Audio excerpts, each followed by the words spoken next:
वास्तवदर्शी परतवाडा शहरातून मोठी बातमी समोर येत आहे. अल्पवयीन मुलींचे अश्लील व्हिडिओ आणि फोटो व्हायरल करणाऱ्या विकृत अयान अहमदला पोलिसांनी जेरबंद केल्यानंतर आता प्रशासनाने त्याचा हिशोब चुकता करण्यास सुरुवात केली आहे. आज अयान अहमदच्या घरावर नगरपालिकेचा बुलडोझर चालला असून बेकायदेशीर बांधकामावर हातोडा मारण्यात आला आहे. परतवाडा शहरात गेल्या काही दिवसांपासून अश्लील व्हिडिओ आणि फोटो व्हायरल झाल्याने संतापाची लाट उसळली आहे. या प्रकरणाचा मुख्य सूत्रधार 19 वर्षीय अयान अहमद तन्वीर अहमद याला पोलिसांनी आधीच बेड्या ठोकल्या आहेत.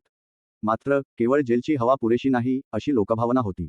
याच पार्श्वभूमीवर आज प्रशासनाने मोठी कारवाई केली आहे. आज 15 एप्रिल रोजी उपविभागीय पोलीस अधिकारी डॉक्टर शुभम कुमार आणि मुख्याधिकारी धीरज गोहाड यांच्या उपस्थितीत अयान अहमदच्या घरावर कारवाई करण्यात आली. घराला लागून असलेली लोखंडी शिडी, जिना आणि अतिक्रमित पायऱ्या बुलडोझरच्या सहाय्याने जमीनदोस्त करण्यात आल्या आहेत. नगरपालिकेने हे घर अयानच्या नातेवाईक जाकिरा फरीन निसार अली यांच्या नावावर असल्याचे स्पष्ट केले आहे. प्रशासनाने आता कडक पवित्रा घेतला असून विनापरवाना बांधलेला घराचा वरचा मजला स्वतःहून पाडण्यासाठी 30 दिवसांची नोटीस बजावली आहे. जर 30 दिवसांत हे बांधकाम हटवले नाही तर नगरपालिका प्रशासन स्वतः हे अनधिकृत बांधकाम जमीनदोस्त करेल असा सज्जड दम देण्यात आला आहे. जेसीबी आलेला आहे. पुढची कारवाई काय आहे? कोणता भाग अतिक्रमित आहे किंवा बिना परवानगी आहे?